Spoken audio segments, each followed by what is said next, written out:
Hello students, maths for competitive exam part 10।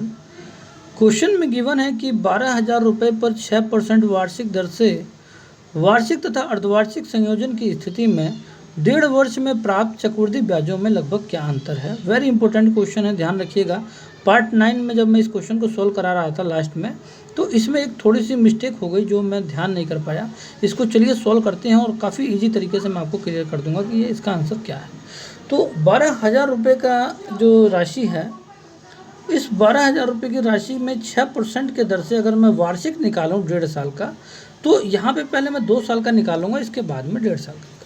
तो अगर मैं इसका 6% बताऊं तो 12,000 का 1% होता है 120 रुपये, और 6 से गुणा कर दूंगा तो 720 रुपये हो जाएगा वार्षिक 72। तो 720 रुपये आपका हो जाएगा इसका ब्याज। तो साधारण ब्याज आपका 2 साल का निकल गया। इसके बाद अगर मैं इस ब्याज पे अगर मैं ब्याज बताऊं तो इसका 1% हो जाएगा 7.20, और 6 से गुणा कर दूंगा तो ये हो जाएगा आपका 7×6=42 और 43.20। तो अगर ये हो जाएगा आपका 43.20। तो लास्ट पार्ट में मैंने क्या गलती की कि मैंने इस 2 साल को ऐड कर दिया। निकालना हमको क्या था, वार्षिक और अर्धवार्षिक दोनों 1.5 साल के लिए। तो वही गलती जो है मैं अब सही कर देता हूँ। तो यहाँ पे मुझे इसका ये 12 महीने का है, ये भी आपका 12 महीने का है, तो दूसरे साल का 12 महीने का निकल जाएगा ये 463.20, जिसको मुझे 2 से डिवाइड कर दूंगा तो ये 6 महीने की वैल्यू आ जाएगी जो मुझे निकालना था। तो ये हो जाएगा 2 तिहाई 6, 2 अट्ठे 16, 2 एकम 2, 2 छिक्का 12, 0। तो 381.60 आ जाएगा, जो हम 720 में इसको ऐड कर देंगे तो हमारा पूरा 1.5 साल का निकल जाएगा। तो 0.60 तो एज इट इज़ रहेगा, ये एक ऐसी रहेगा, 8 2 10 का 0, और 7 3 10 और 1 11। तो 1101 रुपये 60 पैसे का हमारा यहाँ से टोटल ब्याज आ गया है। ठीक है, 1.5 साल का। तो चक्रवृद्धि ब्याजों में अंतर पूछ रहा था, तो अब मैं क्या करूँगा, अर्धवार्षिक संयोजन निकालूंगा 12,000 का। तो अगर इस 12,000 का अगर मैं अर्धवार्षिक संयोजन 6 महीने का निकालूं तो 1.5 साल में 3 बार ब्याज मिलेगा। और इसका जो अर्धवार्षिक संयोजन की बात करता है, तो जो इसका परसेंट है ना, वो भी हाफ हो जाएगा। तो 3% जो है, 12,000 का 1% होता है 120 रुपये, 3 से गुणा कर देंगे तो 360 रुपये 3% हो जाएगा। तो 3 बार आपका साधारण ब्याज जो है इसका 360 का मिल जाएगा 6 महीने पर। और इसके बाद अगर मैं इस पर ब्याज देखूं, ब्याज पे, तो इसका 3% होगा, 360 का 1% होगा 3.60। अगर मैं इसकी 3 से गुणा कर दूं तो ये हो जाएगा 6 3 18, 3 3 9, ये हो जाएगा 10.80। उम्मीद करता हूँ मेरा पढ़ाया हुआ आपके समझ में आ रहा होगा। तो 3.60 का 3% हो जाएगा 10 रुपये 80 पैसे। तो 10 रुपये 80 पैसे का ब्याज इसका जो है दूसरे साल मिलेगा और तीसरे साल भी मिलेगा, और इसके बाद इस दूसरे साल का 360 का ब्याज 10.80 रुपये यहाँ पर मिलेगा। ठीक है, 10 रुपये 80 पैसे। अभी 10 रुपये 80 पैसे का अगर मैं 3% निकालूँ तो इसका 1% हो जाएगा 0.108। ठीक है, तो इसका 3 से गुणा कर दूँ तो ये हो जाएगा 0.308 24। ठीक है, तो इस तरीके से हमने क्या किया, इसका भी अब हमको इस सारे चक्रवृद्धि ब्याज को ऐड कर देना है। तो अगर मैं इसको ऐड करूं तो 360 और 360 कितने हो जाएंगे, ये हो जाएंगे आपके 1080। ठीक है, इसके बाद 1080 में अगर मैं 10 20 और 30 रुपये ये, और 8 3 24.24 है, तो ये 2.4 हो जाएगा, तो 32.40 पैसे ये। ठीक है ना, तो 1080 में अगर मैं 32.40 जोड़ दूँ, ठीक है, तो मैं इसको ऊपर कर देता हूँ। तो 1080 में अगर मैं 32.40 जोड़ दूँ तो 0.40 एज इट इज़ रहेगा, और ये हो जाएगा आपका 2 एज इट इज़ रहेगा, और 8 3 11 कैरी 1। ठीक है, तो ये हो जाएगा 1 एज इट इज़ रहेगा, फिर यहाँ पे 1, तो 1112 पॉइंट समथिंग है। तो 1112 में से अगर ये जो मेरी वैल्यू निकली है पहले वाली, ठीक है ना, वार्षिक संयोजन वाले, अगर मैं इसमें से माइनस कर दूं 1101 को, ठीक है ना, तो 1101 को अगर मैं माइनस कर दूं 1112 में से, तो आपका वैल्यू आ जाएगी 11, जो इसका ऑप्शन नंबर ए आंसर है लगभग। उम्मीद करता हूँ मेरा पढ़ाया हुआ आपको एकदम अच्छे से क्लियर हो गया होगा बेटे। मेरा पढ़ाया हुआ अगर अच्छा लगे तो जरूर हमारे चैनल को सब्सक्राइब करके एक लाइक जरूर हिट कीजिए। चलिए नेक्स्ट क्वेश्चन को सोल्व करते हैं और देखते हैं इसका आंसर क्या है। नेक्स्ट क्वेश्चन में गिवन है कि कोई राशि चक्रवृद्धि ब्याज की दर से 6 वर्ष में 4 गुनी हो जाती है। यदि 24 वर्षों के बाद मिश्रधन 3,32,800 रुपये हो तो मूल राशि क्या है। देखिए, कोई राशि है जिसके बारे में मुझे नहीं पता, तो कहना है कि वो चक्रवृद्धि ब्याज की दर से 6 वर्ष में 4 गुना हो जाती है। तो टाइम कितनी लेती है, 6 ईयर्स का टाइम लेती है वो 4 टाइम्स होने में, 4 गुना होने में। तो कह रहा है 24 वर्षों में यदि उसका मिश्रधन इतना हो तो वो मूल राशि क्या थी। तो मूल राशि जो भी थी 6 साल में 4 गुना हो गई, और 6 दूनी 12 साल में वो कितनी गुना हो जाएगी, 8 गुना। ठीक है।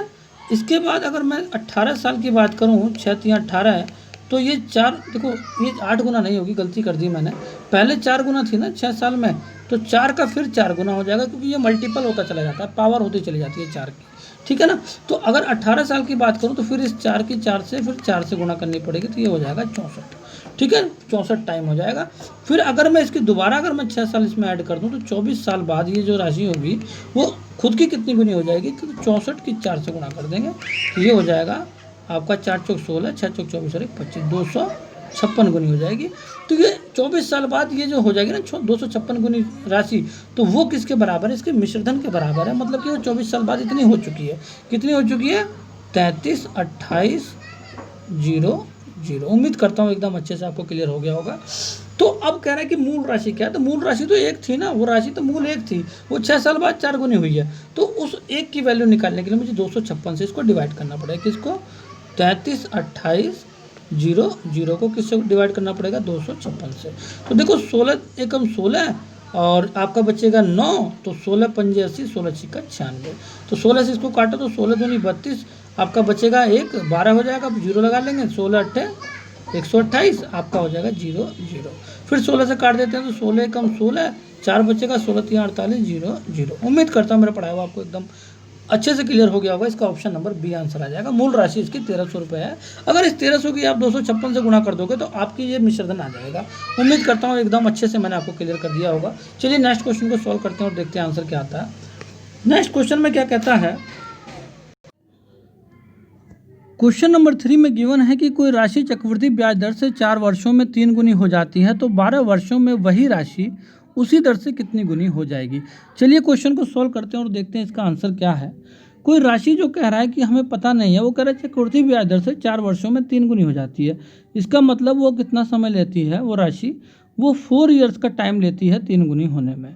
तो अगर मैं इसका 4 ईयर्स में चेक करूँ तो वो कितनी गुनी हो चुकी है, 3 टाइम्स। तो कह रहा है 12 वर्षों में वो कितनी गुनी हो जाएगी। तो देखो 4 साल में अगर 3 गुनी हो गई है तो 4 दूनी 8 साल में कितनी गुनी हो जाएगी, ईयर डबल हो गया है, तो इसका जो है ना 3 की 3 गुनी हो जाएगी। समझ में आ रही है बात। कहने का मतलब ये हुआ कि चक्रवृद्धि ब्याज में हमेशा जब 4 साल में वो कितनी गुनी हो चुकी है, 3 गुनी, तो 8 साल में कितनी गुनी हो जाएगी कि 3 की 3 गुनी हो जाएगी। तो 3 की पावर कर दो या तो 3 की 3 से गुणा कर दो, तो 8 साल में वो 9 गुनी हो चुकी है। अब वो क्या कहता है 12 साल में, फिर इसके बाद फिर 4 3 12 साल में वो कितनी गुनी हो जाएगी, अब वो हो जाएगी 3 गुणा 3 गुणा 3 या तो 9 गुणा 3, तो ये आपकी हो जाएगी 9 3 27, 27 गुनी हो जाएगी वो राशि। उम्मीद करता हूँ मेरा पढ़ा हुआ आपके समझ में आ गया होगा। मैंने काफ़ी क्वेश्चंस इससे रिलेटेड पढ़ाए हैं, कोई भी क्वेश्चन आपका ऐसा छूटेगा नहीं। काफ़ी क्वेश्चंस मैंने पढ़ाए हैं। आप अगर पूरी वीडियोस को अगर आप चेक करें तो पूरा कंपाउंड इंटरेस्ट और सिंपल इंटरेस्ट का पूरा निचोड़ आपको मैंने जो है इसके अंदर पढ़ा दिया है। चलिए नेक्स्ट क्वेश्चन को सॉल्व करते हैं और देखते हैं क्या आंसर आता है। नेक्स्ट क्वेश्चन में क्या कहता है कि किसी राशि पर 4% वार्षिक दर से 3 वर्षों में चक्रवृद्धि और साधारण ब्याजों में 48 रुपये 64 पैसे का अंतर है, वह राशि क्या है। सबसे पहले कहने का मतलब यह है कि चक्रवृद्धि और साधारण ब्याज का अंतर बता रहा है कि 48 रुपये 64 पैसे का है, तो वह राशि क्या है। तो कोई राशि हम मान लेते हैं कि 100 रुपये की राशि है, तो अगर मैं 100 रुपये की मान के चलता हूँ तो 3 वर्ष में इसकी वैल्यू ना पॉइंट में आ जाएगी। तो कोई ऐसा नंबर लेकर चलते हैं जो वैल्यू पॉइंट में ना है। ठीक है, तो 4% है तो इसका जो फ्रैक्शन बनेगा वो 1/25 बनेगा। और उम्मीद करता हूँ या तो हम अगर इसको 25 के से जो है 100 डिवाइड हो जाता है, तो मैं कोई बड़ा नंबर ले लेता हूँ 100 से, जिससे कि आगे चल के आसानी हो जाएगी। ठीक है ना। तो मान लेते हैं कि 10,000 रुपये की वो राशि थी। इसका 4% अगर मैं 3 वर्षों के लिए अगर मैं निकालूँ तो इसका 1% हो जाएगा 100 रुपये, 4% हो जाएगा 400 रुपये। तो पहले साल का साधारण ब्याज, दूसरे साल का साधारण ब्याज और तीसरे साल का साधारण ब्याज 400 रुपये का हो गया। अब वो कहता है कि चक्रवृद्धि और साधारण ब्याजों का अंतर बता रहा है ना। अब मैं इसका अगर मैं 4% निकालूँ तो इसका 1% हो जाएगा 4 रुपये और 4% हो जाएगा 16 रुपये। फिर इसका 4% तीसरे साल के लिए 16 रुपये हो जाएगा। फिर इसका 4% तीसरे साल के लिए 16 रुपये हो जाएगा। और इस 16 रुपये का अगर मैं 4% निकालूँ तो 0.16 को 4 से गुणा करना पड़ेगा, तो 0.64 हो जाएगा। तो 0.64 यहाँ पे आपका आ जाएगा, 64 है, ध्यान रखना। अब क्या कहता है कि अंतर जो है 48.64 का है। तो देखो यहाँ पे ना 16,48.64 का डायरेक्ट अंतर ही आ गया। तो राशि क्या हो जाएगी आपकी 10,000 रुपये राशि हो जाएगी। उम्मीद करता हूँ मेरा पढ़ाया हुआ आपको समझ में आ गया होगा। देखिए अब आप कहोगे कि सर आपने तो 10,000 रुपये आंसर मान लिया और 10,000 से इसको सोल्व करके बता दिया, तो ऐसे तो जो है सही बात नहीं है। तो अगर ये सही बात नहीं है तो चलो कोई और नंबर मान लेते हैं, उसमें कोई फ़र्क नहीं पड़ने वाला है।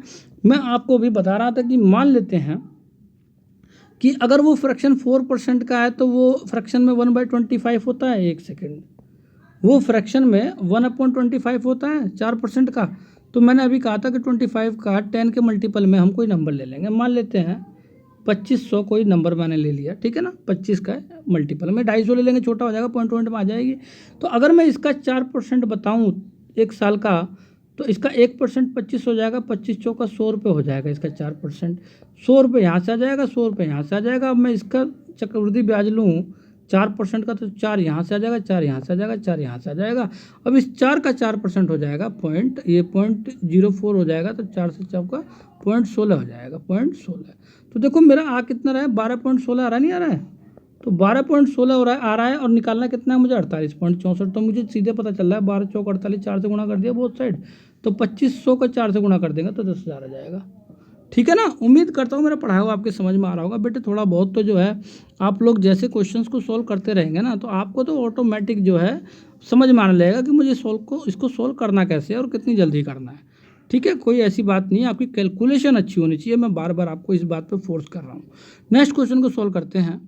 नेक्स्ट क्वेश्चन में क्या कहता है कि 5,000 रुपये पे 10% वार्षिक दर से 3 वर्षों में प्राप्त चक्रवृद्धि और साधारण ब्याजों का अंतर क्या होगा। अब आप एक बात बताइए कि 5,000 रुपये हैं और वो कह रहा है 10% वार्षिक दर से 3 वर्षों में चक्रवृद्धि और साधारण ब्याजों का अंतर क्या होगा। तो देखो सिंपल वार्षिक दर है, कोई प्रॉब्लम वाली बात नहीं है, वेरी वेरी इजी क्वेश्चन है। 10% की बात कर रहा है तो इसका 10% क्या हो जाएगा, पहले साल के लिए 500 रुपये, फिर आपका एक सेकेंड यहाँ पे 500 बना लेता हूँ ठीक से, फिर आपका दूसरे साल के लिए 500 रुपये हो जाएगा और तीसरे साल के लिए फिर 500 रुपये हो जाएगा। चक्रवृद्धि और साधारण ब्याज का अंतर पूछ रहा है। अब इस 500 रुपये का अगर मैं आपको 10% बताऊं तो इसका 10% 50 रुपये हो जाएगा, फिर 50 रुपये दूसरे साल के लिए, तीसरे साल के लिए, फिर इसके बाद इसका 50 रुपये यहाँ पे आ जाएगा। अब इस 50 का 5% हो जाएगा 0.50, 1%, 5 से गुणा कर देंगे तो 2.50 हो जाएगा। 5 पंजे 25 होता है ना, तो 2.50 हो जाएगा। ठीक है, तो ये हो जाएगा आपका 2.50। पूछ रहा है कि अंतर क्या होगा, तो ये अंतर है आपका, ठीक है ना, साधारण ब्याज और चक्रवृद्धि ब्याज का। तो 150 ये है ना, और 2.50 ये, तो 152.50 हो जाएगा, जो इसका ऑप्शन जो है एक सेकेंड, 5,000 पे 10% का चक्रवृद्धि ब्याज पूछ रहा है ना, 10% वार्षिक दर से 3 वर्षों में चक्रवृद्धि और साधारण ब्याजों का अंतर। तो अगर मैं यहाँ से देखूँ तो 50 रुपये हो गए, 50 रुपये हो गए, 500 का 10% 500, फिर इसका 50 50 50, तो ये 152.5 आ रहा है। तो अंतर जो है इसमें कहीं ना कहीं कन्फ्यूजन हो रही है। ठीक है, इसका 1% तो 0.5 ही होगा, और इसका अच्छा 10%, ओहो ये 10% है ना, मैंने इसका 5% निकाल दिया। तो 0.5 का 10 से अगर मैं गुणा कर दूं तो मैं आपको क्लियर कर दूं बेटे, तो ये 5 हो जाएगा सीधे। कितना हो जाएगा 5, तो ये 2.50 ना होगा, यहाँ पे सीधे 5 ही आ जाएगा। भाई 50 का 10% सीधे 5 ही होता है। ठीक है ना, कन्फ्यूजन में हो गया मैं, 5% मेरे दिमाग में आ गई बात। तो ये आपका हो जाएगा 155 रुपये, डायरेक्ट पॉइंट की कोई ज़रूरत नहीं है। ठीक है ना, तो 150 तो ये थे ही पहले, अब 5 रुपये इसमें जुड़ जाएंगे तो 155 हो जाएगा। इसका ऑप्शन नंबर बी आंसर हो जाएगा। काफ़ी ईजी क्वेश्चन था, इसको तो देखते ही मुझे लगा था ईजी है। ठीक है, चलिए नेक्स्ट क्वेश्चन को सोल्व करते हैं और देखते हैं। नेक्स्ट क्वेश्चन में क्या कहता है कि किसी राशि पर 2 वर्षों में 7% वार्षिक दर से चक्रवृद्धि और साधारण ब्याजों का अंतर ₹1.47 है, तो वह राशि क्या है। देखो कोई राशि है, हमको पता नहीं है। 2 वर्षों में 7% की दर से चक्रवृद्धि और साधारण ब्याजों का अंतर बता दिया उसने। भाई मान लेते हैं 100 रुपये की राशि है, जब कुछ नहीं मिलता तो हमें यही मिलता है भैया 100 रुपये की राशि है, कुछ नहीं पता तो 100 ही रुपये मानते हैं। तो 2 वर्षों में कह रहा है, ठीक है ना, तो 2 वर्षों में अगर मैं 7% 100 रुपये का निकालूँ तो 7% 7 ही रुपये होता है। तो इसमें कुछ करने की जरूरत नहीं, डायरेक्ट 7 लिख दो। तो 2 वर्षों का साधारण ब्याज तो 7 रुपये हो गए। अब चक्रवृद्धि ब्याज निकाल दूँ इसका 7 रुपये का 7%, तो 7 का 7% हो जाएगा 0.07 गुणा 7, 7 7 49, 0.49। तो 0.49 पैसे तो ये हो गए तुम्हारे 7%, 7 रुपये के। तो कह रहा है चक्रवृद्धि और साधारण ब्याज का अंतर ₹1.47 का होना चाहिए। तो ये तो मेरा अभी जो अंतर आया है, ये देखो, ये साधारण ब्याज है और ये टोटल चक्रवृद्धि ब्याज है, और ये जो वैल्यू है वो कितना है, वो क्या है आपका चक्रवृद्धि ब्याज माइनस साधारण ब्याज है, simple interest, compound interest minus simple interest. तो वो तो कह रहा है 1 रुपये 47 पैसे का होना चाहिए, अंतर मेरा तो सिर्फ 49 पैसे का है। तो मैं आपको देखूँ तो 3 से गुणा करने पे लास्ट में 7 बन रहा है, इसका मतलब हो सकता है 3 से गुणा करने पे आ जाए। तो देखो ये हो जाएगा आपका 9 3 27 का 7, 2 बचेगा, 3 चौक 12 और 2 14, तो 1.47 मेरा बन गया 3 से गुणा करने पे। तो मैं 3 से गुणा अपनी मूल राशि पे कर दूँ ना, तो 300 रुपये की वो राशि निकल जाएगी, जिसमें ये डिफरेंस 1.47 का था। तो इसका ऑप्शन नंबर सी आंसर हो जाएगा। उम्मीद करता हूँ मेरा पढ़ाया हुआ आपको एकदम ईजी से क्लियर हो गया होगा। चलिए नेक्स्ट क्वेश्चन को सॉल्व करते हैं और देखते हैं। नेक्स्ट क्वेश्चन में क्या कहता है कि 3900 रुपये पे 10% वार्षिक दर से एक वर्ष में लगभग कितने ब्याज प्राप्त होंगे यदि ब्याज का संयोजन प्रत्येक 6 महीने पर होता है। तो अगर मैं 3900 रुपये को लेकर चलूँ और 10% के लिए वो एक वर्ष में ब्याज का संयोजन प्रत्येक 6 महीने पे, प्रत्येक 6 महीने का जो संयोजन है अगर मैं इसका निकालूं, अगर मैं इसका प्रत्येक 6 महीने का अगर संयोजन निकालूं 10% के हिसाब से, तो इसका जब वो प्रत्येक 6 महीने की बात करता है और एक वर्ष में निकालना है, तो 6 महीने के 2 बार ब्याज मिलेंगे 3900 रुपये पे, और ये परसेंट जो है वो हाफ हो जाएगा।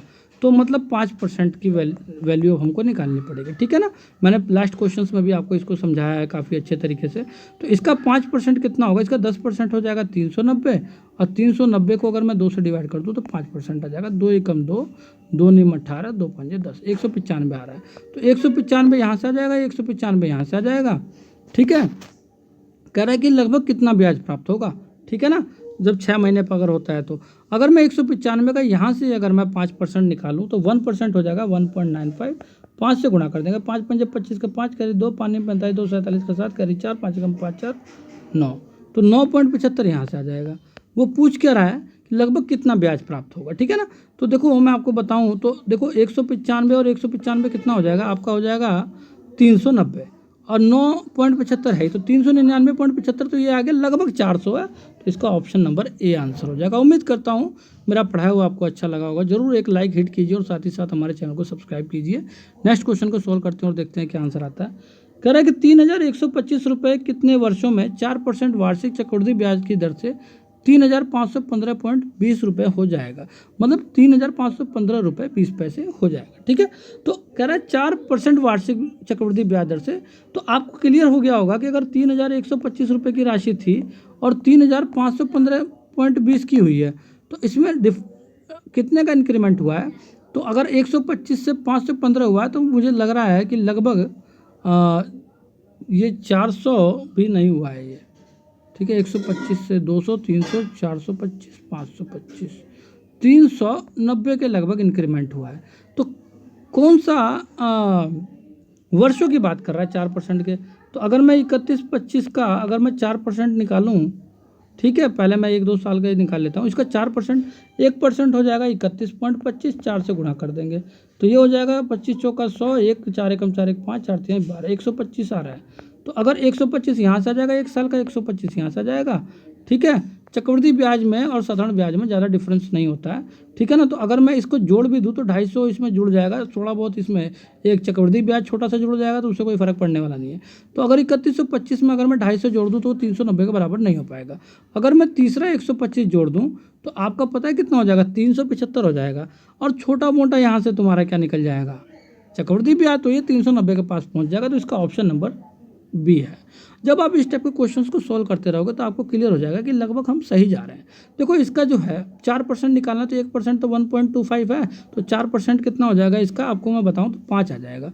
5 यहाँ से 5 यहाँ से 5 यहाँ से 15, तो यही होगा ना। तो देखो 375 पहले थे, 15 ही जुड़ जाएंगे तो आपके 90 आ गए, नहीं आ गए। तो लगभग वही चल रहा है जो हम लोग समझ रहे हैं, ठीक है ना। चलिए नेक्स्ट क्वेश्चन को सॉल्व करते हैं। नेक्स्ट क्वेश्चन में क्या कहता है कि कोई राशि चक्रवृद्धि ब्याज दर से 3 वर्षों में 7500 तथा 5 वर्षों में 8427 रुपये हो जाती है, वार्षिक दर क्या है। अब एक बात बताओ, हमको तो पता ही नहीं वो राशि क्या है, ठीक है ना। तो चलिए इसको सॉल्व करते हैं। कह रहे 3 वर्षों में तो 7500 हो जाती है तथा 5 वर्षों में 8427 रुपये हो जाती है, वार्षिक दर क्या है। तो आपको मैं क्लियर कर दूँ तो इसको हमको क्या करना है, इस क्वेश्चन को मान लेते हैं कि वो राशि जो है वो जो भी राशि थी 7500 रुपये हो गई है, कितने साल में, 3 वर्षों में। मान लेते हैं राशि वो पी थी, ठीक है। तो वो कितना समय लिया, 8% के दर से उसने 3 साल का टाइम लिया। अब दूसरा जो है 8427 रुपये हो गई है वो राशि, है ना, मान लेते हैं वो पी राशि थी, तो वही राशि जो है पी राशि 3 वर्षों में इतनी हो गई, वही पी राशि जो है वो 5 वर्षों में कितनी हो चुकी है, 8427 हो चुकी है। ठीक है, तो अगर मैं आपको क्लियर कर दूं बेटे, तो हमको इसको डिवाइड करना है, बाकी कुछ नहीं करना। क्या करना है, डिवाइड करना है। तो अगर मैं इस वैल्यू को अगर मैं नीचे लिख दूं 7500 को, ठीक है ना, और equal to P 1 plus R upon 100 की पावर 3, तो यहाँ पे डायरेक्ट डिवाइड हो जाएगा, तो पी से पी कट जाएगा, पावर 3 से पावर 5 कट जाएगा, पावर 2 ऊपर बच जाएगा। तो आपको यहाँ पे क्या करना है, इसको डिवाइड करके देखेंगे ना, तो इसके फ्रैक्शन फॉर्म में वैल्यू आएगी। ठीक है, फिर स्क्वायर फॉर्म में वैल्यू आएगी, तो वहाँ से परसेंट ईजी तरीके से निकल जाएगा। तो मैं अगर आपको बताऊँ तो इसको डिवाइड करते हैं, तो ये हो जाएगा 3 दूनी 6, 3 पंजे 15, 0 0, और ये हो जाएगा 3 दूनी 6, 3 अट्ठे 24, 3 निम्मा 27। तो देखो ये तो आपका हो जाएगा 2550 का, ठीक है, स्क्वायर। और ये देखो लास्ट में 9 कब आएगा, जब 53 हो जाएगा। ठीक है ना, तो ये 2800 कुछ है, तो ये 53 का स्क्वायर, तो ये स्क्वायर हो जाएगा। तो ये जो पावर है ना आपकी 2, ये तो नीचे वाला कट चुका है पूरा, ठीक है ना, ऊपर वाली जो पावर 2 है, इस पावर 2 से 2 खत्म हो जाएगी। तो जो आपकी वैल्यू जो बचेगी वो बचेगी आपकी 1 प्लस आर अपॉन 100 बराबर 53/50। तो ये 1 उधर चला जाएगा, तो ये हो जाएगा आपका 3/50। तो आर बराबर, ठीक है, आर अपॉन 100 मान लेते हैं, चलो बाद में इसे ले जाएंगे, तो ये हो जाएगा 3/50, 1 माइनस में जा चुका है।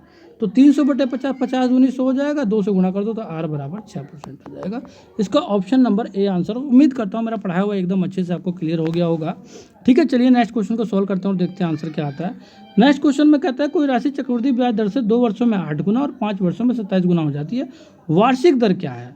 अब एक बात बताओ, 2 वर्षों में तो वो 8 गुना हो गई, तो इसका मतलब ये हुआ कि भाई 8 गुना, मान लो कोई राशि पी थी, तो वो उसका मिश्र धन कितना हो चुका है, वो 8 पी हो चुका है। कब, 2 वर्षों में। तो पहले वो मूलधन पी था ना, तो वो कितना समय लिया उसने, 2 वर्षों का टाइम लिया है। तो 1 प्लस आर बाई 100 की पावर 2 हो जाएगा, पी से पी कट जाएगा।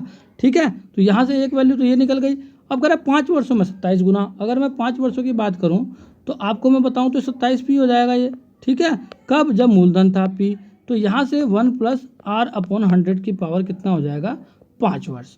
तो आपको यहाँ से पी से पी कट जाएगा। मैं कहने का मतलब ये कि यहाँ भी हमको डिवाइड करना पड़ेगा। बात समझ में आ रही है आपके। तो ये वैल्यू हमको नीचे लेना था, मैंने पहले पी से पी काट दिया, कोई बात नहीं।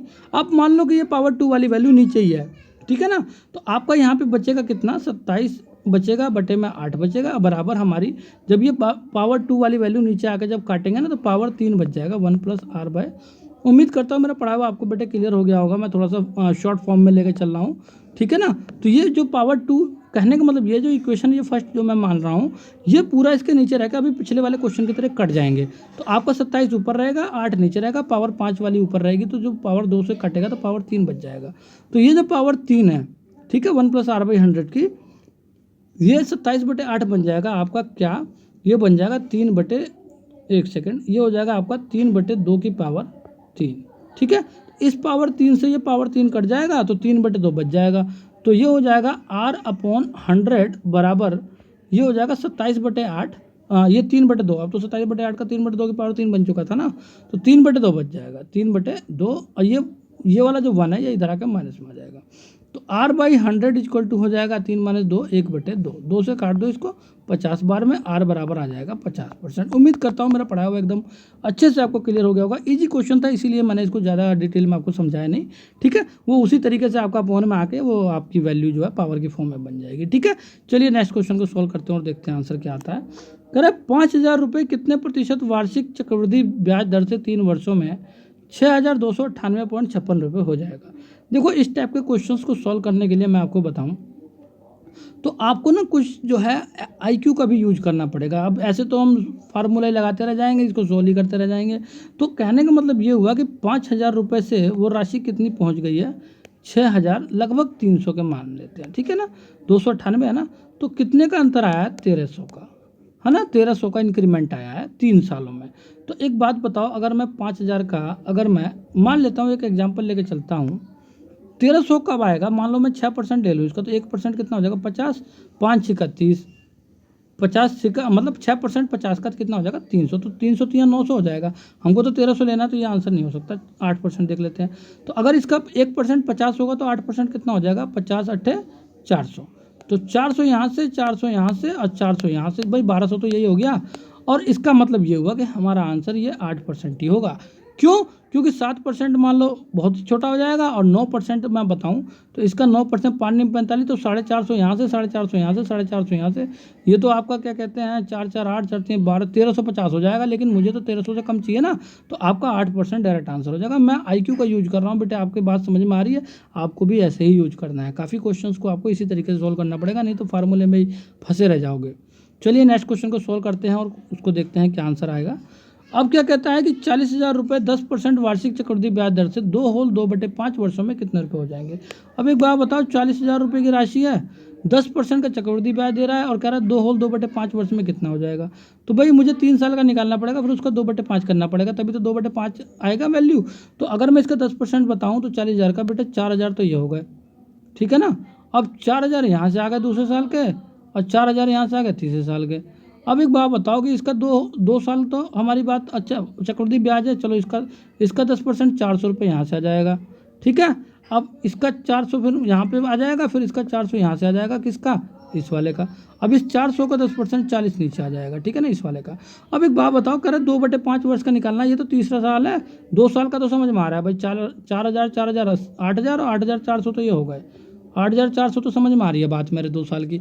बट 2/5 निकालना, ये तो पूरा का पूरा 1 साल है 12 महीने का, तो 12 महीने का 2/5 निकालना पड़ेगा ना, तो ये हो जाएगा 4,840। 4,840 का मुझको 2/5 करना पड़ेगा। तो 5 से कर देंगे, 5 9 45, आपका बचेगा 3, 5 6 30, 5 8 40, तो 8 दूनी 16 का 6 कैरी 1, 6 दूनी 12 और 1 13 का 3 कैरी 1, और ये हो जाएगा आपका 9 दूनी 18 और 1 19, 1936 इसमें जोड़ना पड़ेगा। 1936 पूछ कर आया वो कितने रुपए हो जाएगा, जोड़ लेते हैं, कोई बात नहीं। तो ये हो जाएगा आपका 6 3 9 4 13 का 3 कैरी 1 8 और 1 9 1 10, 10,336। तो 40,000 में अगर मैं 10,336 जोड़ दूं तो 50,336 आ जाएगा, नहीं आ जाएगा? इसका ऑप्शन नंबर सी आंसर हो जाएगा। तो मेरा पढ़ा हुआ उम्मीद करता हूं कि आपको अच्छा लगा होगा। जरूर हमारे चैनल को सब्सक्राइब कीजिएगा बच्चों, और साथ ही साथ एक लाइक जरूर हिट कीजिएगा, जिससे कि मैं नेक्स्ट वीडियो भी अच्छे तरीके से आपको समझाता रहूँ। नेक्स्ट क्वेश्चन को देखिए, सॉल्व करते हैं, चलते हैं, देखते हैं क्या कहता है। करा 160 रुपये पर 5% वार्षिक दर से 3 वर्षों का चक्रवृद्धि ब्याज क्या होगा। काफ़ी इजी क्वेश्चन है। तो अगर मैं 160 रुपये का 5% का 3 वर्ष का चक्रवृद्धि ब्याज निकालूं तो इसका 1% हो जाएगा बेटे 1.60। कितना हो जाएगा? 1.60। तो 5 से गुणा कर देंगे, 16 पंजे 80, 8 रुपये आ जाएगा। तो इसका 8 आ जाएगा यहाँ से, ठीक है, 8 यहाँ से आ जाएगा, 8 यहाँ से आ जाएगा। फिर इसका अगर मैं 5% निकालूँ तो इसका 1% हो जाएगा 0.08, और 5 से गुणा कर देंगे 0.40 आ जाएगा। तो 0.40 यहाँ से, 0.40 यहाँ से, 0.40 यहाँ से। अब इसका 5% बताऊँ तो अब ये बहुत ही वेरी वैल्यूएबल जो है, हमको ज़रूरत नहीं है इसकी, क्योंकि हम ऊपर से ही क्लियर कर देंगे। चक्रवृद्धि ब्याज देखो 8 यही 24 और ये 1.2 ये हो गया, तो 25.20 तो ये हो चुका है ना। तो पॉइंट समथिंग में आ जाएगा, तो 25.22 आपका आंसर हो जाएगा। उम्मीद करता हूँ आपको एकदम अच्छे से क्लियर हो गया होगा बच्चों, ठीक है। चलिए नेक्स्ट क्वेश्चन का सॉल्व करते हैं और देखते हैं आंसर क्या आता है। नेक्स्ट क्वेश्चन में क्या कहता है, एक सेकेंड। नेक्स्ट क्वेश्चन में कहता है कि 4,500 रुपये 10% वार्षिक चक्रवृद्धि ब्याज दर से 2 वर्षों में कितने रुपए हो जाएंगे। तो वेरी इजी तरीके से मैं 2 मिनट में इस क्वेश्चन को सॉल्व कर देता हूं। तो इसका 10% वार्षिक ब्याज से 2 वर्षों में इसका पूछ रहा है, तो अगर मैं इसका 10% निकालूं तो 450 यहाँ से आ जाएगा, 450 यहाँ से आ जाएगा, चक्रवृद्धि ब्याज पूछ रहा है। फिर इसका जो 10% होगा तो 45 हो जाएगा।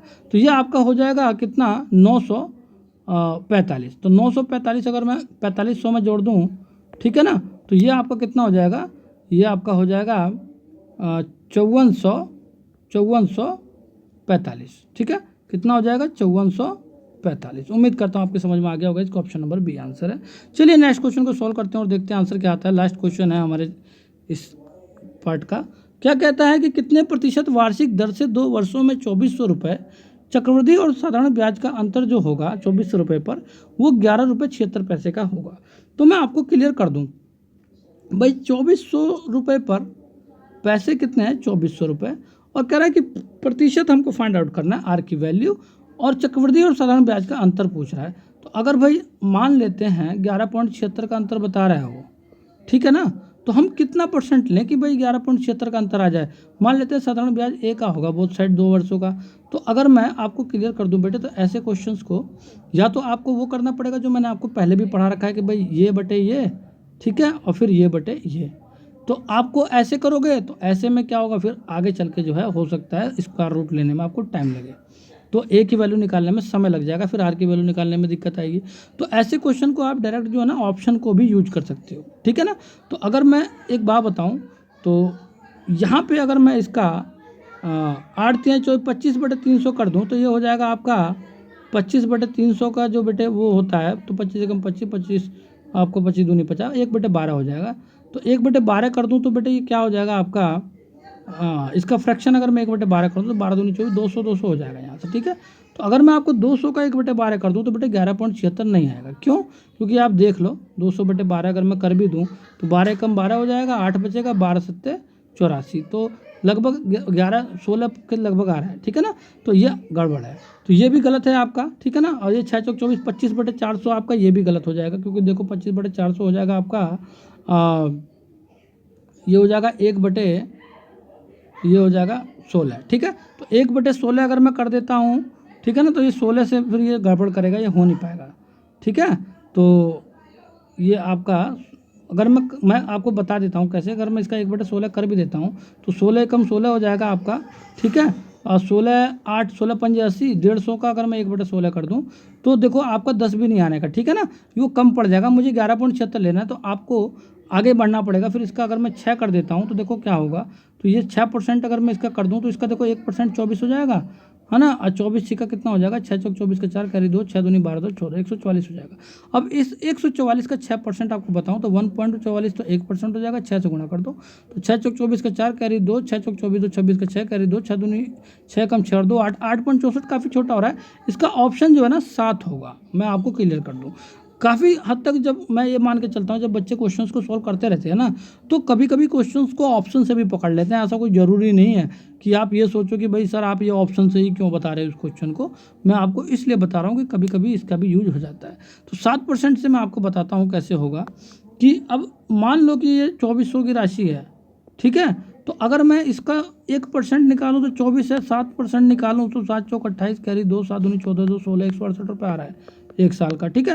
तो अगर एक साल का जब 168 रुपये आ रहा है और दूसरे साल का भी 168 ही है, तो इसका अगर मैं चक्रवृद्धि ब्याज बात करूँ ना, तो मैं सिर्फ मुझे किसी से मतलब नहीं है, मुझे बस 168 से मतलब है, 2400 का इनके परसेंट निकाल लो बस। अब इसकी वैल्यू 7% देखो कि 11.4 आ रहा है, नहीं आ रहा है। तो देखो 1.68 की अगर मैं 7 निकाल से गुणा कर दूँ तो 7 अट्ठे 56 का 6 कैरी 5, 6 सत्ते 42 और 5 47 का 7 कैरी 4 और 7 एकम 7 4 11 आ गया। तुम कुछ मत करो, बस इस 2400 का पहले 6% निकालो, ठीक है ना। बात समझ में आ रही है? फिर उसका 6% निकालो, समझ में आ रहा है? या तो आप जो है 7% का निकालो पहले उसका, फिर उसका 7% निकालो। कहने का मतलब ये है कि आप चाहो तो कर सकते हो, ऐसा कुछ नहीं है। ओके स्टूडेंट्स, चलिए।